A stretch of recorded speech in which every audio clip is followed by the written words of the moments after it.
লেখা শুরু হয়, পানি শেষ হয়ে যাবে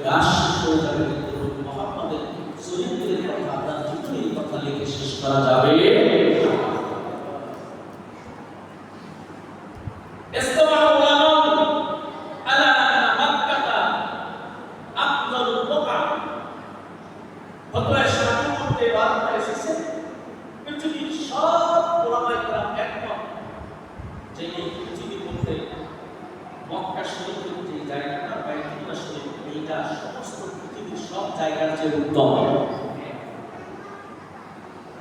তবে ফতোয়ায়ে শাফিঈ মধ্যে এই কথাটা লিখেছে, ইল্লা মা তাল্লা আও রাসূলুল্লাহ সাল্লাল্লাহু আলাইহি ওয়াসাল্লাম হুয়া আফজাল মিনাল লাওহি ওয়াল মাহফুজ হাত্তা আল আরশ।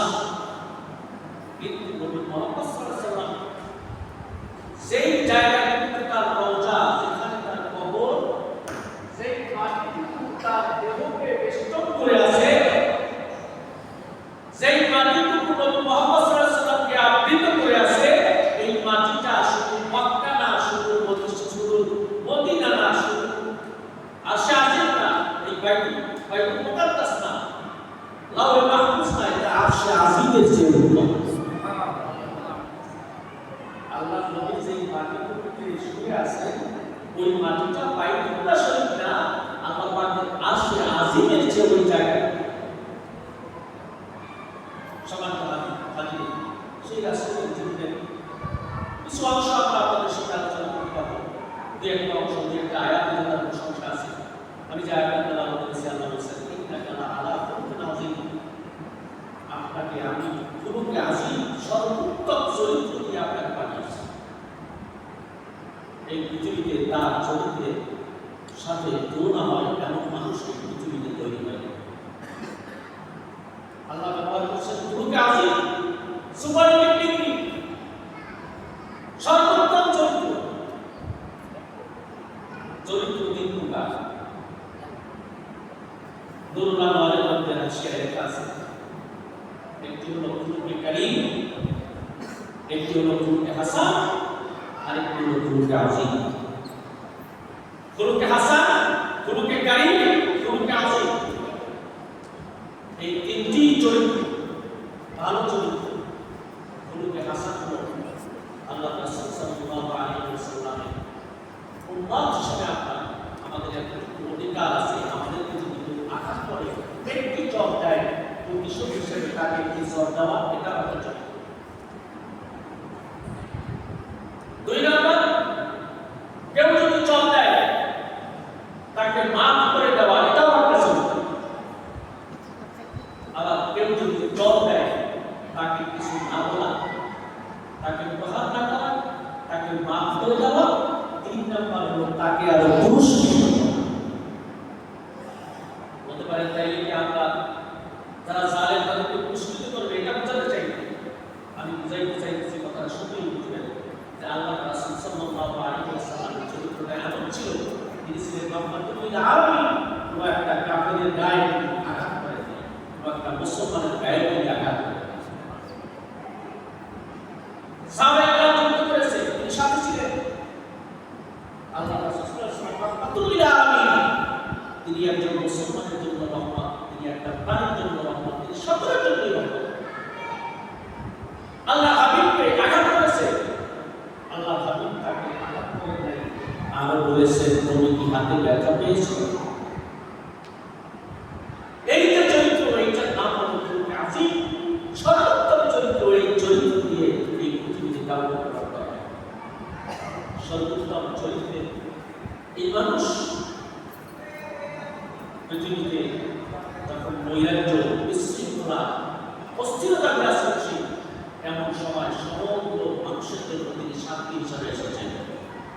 আল্লাহ হলেন রব্বুল আলামিন, আর মুহাম্মদ সাল্লাল্লাহু আলাইহি ওয়াসাল্লাম হলেন রাহমাতুল লিল আলামিন। আমরা সূরা বাকারা পড়তে করে থেকে আলহামদুলিল্লাহি রাব্বিল আলামিন, আল্লাহ হলেন সমস্ত আরবের রব। আর আমার নবীর সামনে আল্লাহ কি বলছেন, ওয়া আরসালনাকা ইল্লা রাহমাতাল লিল আলামিন। আপনি হলেন সমস্ত কিছুর জন্য রহমত। আল্লাহ যত আলমের রব, আপনি হলেন সেই আলম সমূহের জন্য রহমত। আল্লাহ নবী মুহাম্মদ সাল্লাল্লাহু আলাইহি ওয়াসাল্লাম সমাজে শান্তি প্রতিষ্ঠা করেছেন, সকলের অধিকার আদায় করেছেন।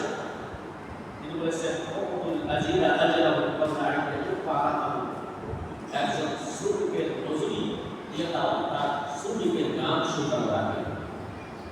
এই শ্রমিকের অধিকার আল্লাহ মানুষের অধিকার প্রতিষ্ঠা করেছেন, জুলুম করেন নাই। জালেম হিসেবে যারা আগে নাম দেখিয়েছিল, এখনো যারা নাম দিয়েছেন এরকম ব্যক্তিদের জন্য আল্লাহ রাসূল সাল্লাল্লাহু আলাইহি ওয়াসাল্লাম অধিকার শুরু কথা বলে সমস্ত মানুষের অধিকার আদায় করে দেওয়ার জন্য তিনি বলেছেন। যেই মহিলারা ছিল নিপীড়িত নিষ্পেষিত তাদের ব্যাপারে আল্লাহ রাসূল সাল্লাল্লাহু আলাইহি ওয়াসাল্লাম ঘোষণা দিয়েছেন। যেই জাতির এই সমাজে কোনো স্থান ছিল না, কোরআনে তাদের কথা করা হয়েছে। আল্লাহ বলেছেন ওয়াইলা বুশরা আহাদুহুম বিল উনসা যাল্লা ওয়াজহুহু মুসওয়াদ্দা ওয়া হুয়া কাফীর। যখন কোনো একজন নারী সুসংবাদ দেওয়া হলো যে ওকে কন্যা সন্তান জন্ম করেছে, জাহিলি যুগে তাদের অবস্থা ছিল তাদের চেহারা কালো হয়ে যেত। ইয়াতাওয়ারা মিনাল কওমি মা বুশরা বিহি, মানুষের কাছ থেকে তারা লুকায় যেত। আইয়ুমসিকুহু আলা হুলিন আম ইয়াদুসসুহু ফিত তুরাব, এই কন্যা সন্তানটাকে তারা ছেড়ে দেবে না মাটির মধ্যে বেঁধে রাখবে, এই ব্যাপারে তারা চিন্তায় পড়ে যেত। কন্যা সন্তান সেই কন্যা সন্তানের ব্যাপারে আপনাদের আয়েশা রাদিয়াল্লাহু তাআলা বর্ণনা করেন, একজন মহিলা দুইটা কন্যা সন্তান নিয়ে আয়েশা রাদিয়াল্লাহু তাআলা কাছে আসলেন। আপনাদের আয়েশার কাছে কিছু চাইলেন, আমার কিছু খাবার দিন, কয়েকদিন পর্যন্ত খাবার নাই। আপনাদের আয়েশা রাদিয়াল্লাহু তাআলা তার কাছে একটি খেজুর ছিল, খেজুরটি তিনি মহিলাকে দিয়ে দিলেন। মহিলা খেজুরটি নিয়ে একটু আড়ালে চলে গেল, বুক থেকে চিবাইয়া খেজুরটিকে ভাগ করে দুই কন্যার মাঝে বিতরণ করে দিলেন। আয়েশা রাদিয়াল্লাহু তাআলা জানালা পাক দিয়ে তাকায় দেখতেছেন। দয়াল নবী আগমন করলেন, দয়াল নবীর কাছে বললেন যে একজন মহিলা এসেছে, ফুলটাকে আমি একটা খেজুর দিয়েছিলাম, সেই খেজুরটা আগে দুইটি কন্যা সন্তানকে ভাগ করে দিয়েছি। আল্লাহ বলেন, ও আয়েশা শুনে রাখো, যদি কোনো ব্যক্তিকে আল্লাহ তাআলা একটি কন্যা সন্তান দান করে আল্লাহ তাআলা বিনিময়ে তার জন্য জান্নাত দান করবেন। যদি আল্লাহ তাআলা কাউকে দুইটি কন্যা সন্তান দান করে, মানে দুনিয়ার হাজির মানাতি, যেই ব্যক্তি দুইটি কন্যা সন্তানকে সঠিকভাবে লালন পালন করবে, আল্লাহ তাআলা তার জন্য জান্নাতের মধ্যে দুইটি জান্নাত তার জন্য নির্ধারণ করবে। যে মহিলা জীবন্ত কবর দেওয়া হবে, জন্মগ্রহণ করবে, সমাজে ওই পুরুষ বসবাস করতো না, যে আমার এই সমাজে থাকার কোনো দরকার নাই, মানুষ আমাকে কন্যা সন্তানের পাপ করবে, সেই মহিলাদের অধিকার দিয়েছে কে? আল্লাহ সেই মহিলাদের অধিকার দিয়েছে আল্লাহ তাআলা। সেই নবীর সিরাত সূরা তার চরিত্র পরে তার থেকে কিছু জানার এবং আদর্শ হিসেবে পৃথিবীতে তার সে ব্যক্তি আর কাকে কোথায় পাবো? কত নেতার তালাবতও আমরা দেখেছি, কিন্তু দয়াল নবীর এই চরিত্রের কাছাকাছি কোনো নেতাকে আমরা কখনো দেখতে পাই না। আল্লাহ তাআলা আমাদের সমাজের সকলকে শান্তিপূর্ণভাবে বসবাস করা, দয়াল নবীর জীবনকে সমাজে বাস্তবায়ন করা আল্লাহ তাআলা তৌফিক দান করে। সকলে বলি আমিন। ওয়া তাআলা আলহামদুলিল্লাহি রাব্বিল আলামিন। আসসালামু আলাইকুম। ইন্নাল হামদুলিল্লাহ আলহামদুলিল্লাহি নাহমাদুহু ওয়া নাস্তাঈনুহু ওয়া নাস্তাগফিরুহু ওয়া নু'মিnu বিহি ওয়া নাতাওয়াক্কালু আলাইহি ওয়া না'উযু বিল্লাহি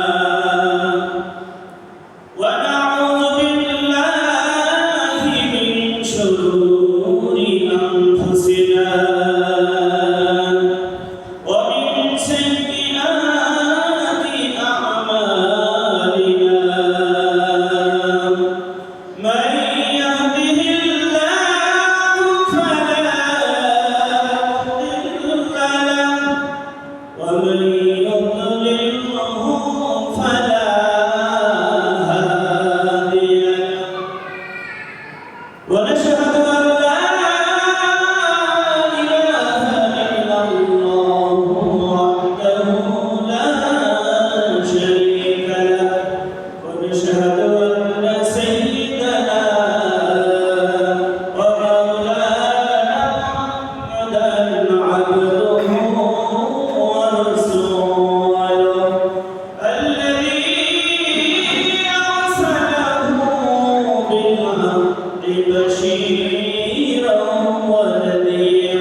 সম্মানিত আলোচকবৃন্দ, উপবিষ্ট আমার সামনে মুসলিয়ানে গ্রাম, আমরা সবাই মহান রব্বুল আলামিনের কাছে শুকরিয়া আদায় করছি যে আল্লাহ পাক আজকে ঈদে মিলাদুন নবী সিরাতুন নবী উপলক্ষে এই বড় মসজিদে আমাদেরকে একত্রিত হয়ে বসা এবং নবীজি সাহেব দুদিন পরে তৌফিক দিয়েছেন, এজন্য আমরা খুশি হয়ে যা সবাই খুশি, তাহলে খুশি হয়ে দেখ থেকে একবার আল্লাহকে খুশি করে পাঠ করে আলহামদুলিল্লাহ।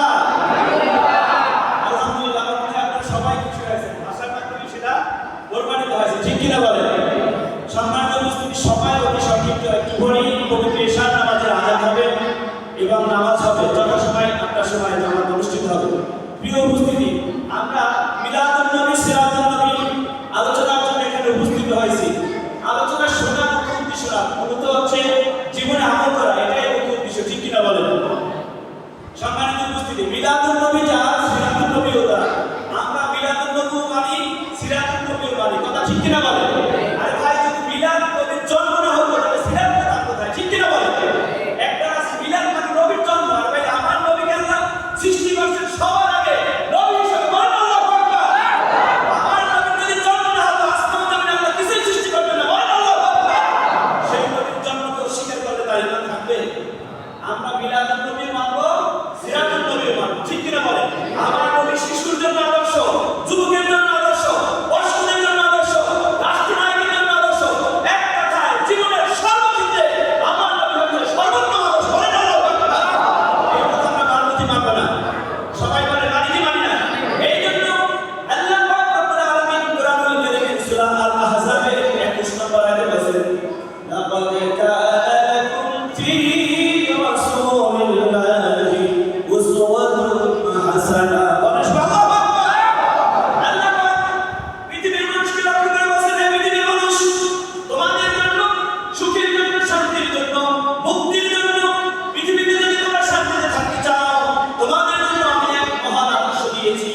আর সেই মহান আদর্শ হয়েছে আমার দোস্ত বিশ্বনবী মুহাম্মদ রাসূলুল্লাহ সাল্লাল্লাহু আলাইহি ওয়াসাল্লামের ভিতরে। বলেন সুবহানাল্লাহ। সারা পৃথিবীর মানুষ শান্তির জন্য অস্থির, সব ধরনের মারামারি, কাটাকাটি, হানাহানি, হিংসা, বিদ্বেষ, অহংকার দেওয়া, কিবাদ পরনিন্দা শেখার কাছে কি নাই? সবাই বলেন আছে কি নাই? কিন্তু আমাদের সবাই নামে দাবি করি মুসলমান, নামাজও পড়ি, রোজাও রাখি। আরে ভাই, আসল জিনিস নবীর আদর্শ আমার মাঝে নাই, ঠিক কিনা বলেন? আল্লাহ পাক আমাদের একটা আদর্শ গ্রহণ করার জন্য বলছে। আমার আদর্শ হবে কে? সবাই বলেন আমাদের আদর্শ হবে কে? বিশ্বনবী মুহাম্মদ রাসূলুল্লাহ সাল্লাল্লাহু আলাইহি ওয়াসাল্লাম। বিশ্বনবী এমন এক সুন্দর চরিত্রের অধিকারী ছিলেন, তার এই চরিত্র দিয়ে তিনি বিশ্ববিজয় করেছেন। বলেন আল্লাহু আকবার। এমন এক মহান আল্লাহ পাক পাঠিয়েছিলেন, পৃথিবীর ইতিহাস প্রমাণ করেছে এমন এক যুগে আমার নবী জন্মগ্রহণ করছে। পৃথিবীর ইতিহাসে ওর চাইতে খারাপ যুগ আর কখনো আসে না। হাইয়াতের যুগ, ঠিক কিনা বলেন? পৃথিবীর সবথেকে খারাপ মানুষগুলোকে জিতিয়ে ভগবানের অস্ত্র দিয়া, শক্তি দিয়া, পাওয়ার দিয়া, ক্ষমতা দিয়া যদি এটা দিয়ে সম্ভব হয় তাহলে সারা পৃথিবীতে সন্ত্রাসীরা রাজত্ব কায়েম করতে সক্ষম হইতে ভাই বলে, ঠিক কিনা বলেন? এমন এক আদর্শ যে বিশ্বনবী তার পৃথিবীতে ইসলাম প্রতিষ্ঠা করছেন, তার হচ্ছে চরিত্র, সর্বোত্তম চরিত্র। যে কন্যা সুবহানাল্লাহ। আর তো জয় কন্যা সুবহানাল্লাহ। আর এই জন্য বলে দিয়েছেন আমাদের জানা বলেন, তোমরা যদি শান্তি চাও, মুক্তি চাও, নাজাত চাও দুনিয়া এবং আখিরাতে, আমার দোস্তের ভিতরে রয়েছে সর্বোত্তম কল্যাণ তোমাদের ভিতরে। ভাই খুশি নেবে না? এটা শুধু আমার কথা না, কোরআনের কথা না, বিরোধীরা পর্যন্ত স্বীকার করতে বাধ্য হয়েছে। জর্জ বার্নার্ড নাম শুনছেন আপনারা, ইংরেজি সাহিত্যের একজন বড় সাহিত্যিক। 1923 সালে সাহিত্য নোবেল পুরস্কার পেয়েছে। খ্রিস্টান হয়ে ওনার মধ্যে দাঁড়িয়ে ছিল এবং বিশ্বনবী সম্পর্কে একটা কথা বলেছেন ইংলিশে, সেটা হচ্ছে if a man like Muhammad সাল্লাল্লাহু আলাইহি ওয়াসাল্লাম were attitude to the dictatorship of the modern world, he will succeed in his problem in a way that it will bring peace and happiness. বলে সবাই আল্লাহু আকবার। জর্জ বার্নার্ড বলছেন সারা পৃথিবীতে সব জায়গায় অশান্তি আর অরাজকতা, মারামারি, কাটাকাটি, হানাহানি, কি বলেন আছে কি নাই? এই অশান্তি যদি দূর করতে চায়, সব জায়গায় শান্তি, সুখ, সমৃদ্ধি প্রতিষ্ঠা করতে চায়, মুহাম্মদ সাল্লাল্লাহু আলাইহি ওয়াসাল্লামের আদর্শ নিয়ে যদি কোনো ব্যক্তি পৃথিবীর মাঝে আবার আগমন করে অথবা ওই আদর্শ ধারণ করে পৃথিবীর শাসন ক্ষমতা গ্রহণ করে, তাহলে সারা পৃথিবী কমপ্লিটলি সুখ শান্তিতে পরিপূর্ণ হয়ে যাবে। জোরে বলেন সুবহানাল্লাহ। কি ভাই কোনো সন্দেহ আছে? সবাই বলেন সন্দেহ আছে? অতএব আমরা নামাজ পড়ি, কিন্তু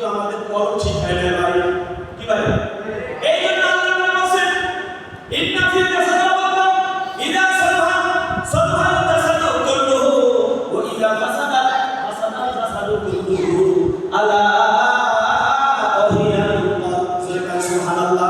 বুখারী হাদিস, নবীজি বলেন মানুষের দেহের ভিতরে একটা গোশতের টুকরা আছে, এই গোশতের টুকরাটা যখন তার ভালো হয়ে যাবে তার সব আমল আল্লাহর দরবারে গ্রহণযোগ্য হবে। আর গোশতের টুকরাটা যদি ভালো না হয় তার সব আমল বিফলে যাবে। নামাজ, রোজা, ইবাদত, বন্দেগী, যাকাত কোনো আমল তার কাজে আসবে না, কোনো আমল দিয়ে নাজাত পাবে না। ভাই কথা ঠিক না ঠিক? বুখারী হাদিস। আর ওই জিনিসটার নাম হচ্ছে কলম। ওই জিনিসটার নাম কি? এই কলম ঠিক করার জন্য ভাই জিকির লাগবে, কথা ঠিক কি না বলেন? সব হাক্কানি আউলিয়া কেরাম জিকিরের তালিম দেয় কি দেয় না? এটা কোনো পীরের জিকির না ভাই। যদি কেউ মনে করেন আমার পীরের জিকির, তার কোনো জিকির লাভ নাই, কথা ঠিক কি না বলেন? যে পীর সব পীর জিকির করে কার? আল্লাহ। জিকির লাগবে কলম ঠিক করার জন্য। এই যে নামাজ পড়ে বের হয়ে যায় আর গীবত করি আর হিংসা করি আর হাসাদ করি, কথা ঠিক কি না বলেন? আপনাদের এলাকায় নাই? আমি বরিশালে দীর্ঘ 15 বছর রহমতি করছি, এখনো করি, অনেক জায়গায় শিখিয়ে রাখা। কারণ নামাজ পড়তে যায় আর একজন ইমাম সাহেবের নামে, মুয়াজ্জিন সাহেবের নামে, ওই মুসল্লির নামে গীবত করতে পারতো না, কথা ঠিক কিনা বলেন? কি ভাই কথা সত্য না মিথ্যা? সে যেই হোক না কেন, আপনার গীবত যদি করেন কারো, আল্লাহ নবী বলেছেন আল গীবাতু আশাদ্দু মিনাজ জিনা। গীবত অন্যের দোষ খোঁজা।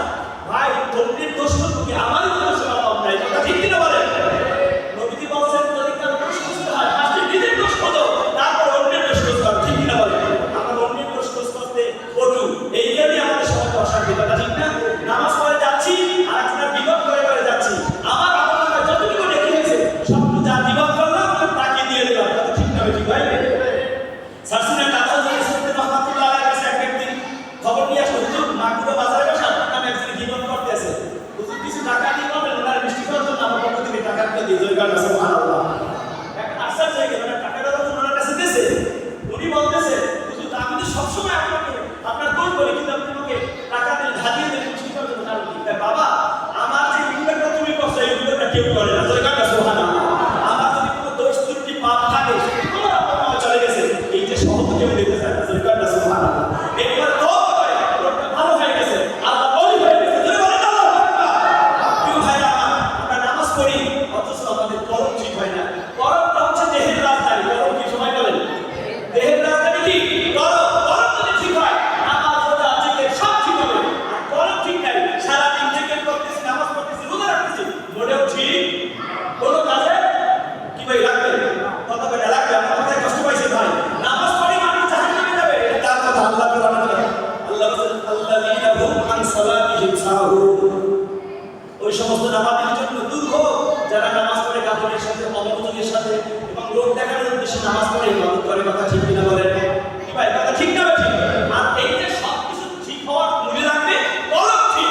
আপনার আবার কলম যখন ঠিক হবে সব ঠিক হবে, কথা ঠিক না ঠিক?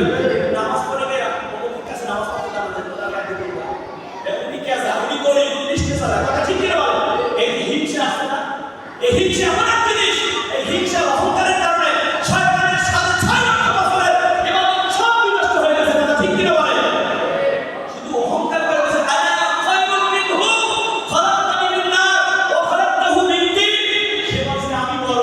আমাদের সমাজে কিছু লোক বড়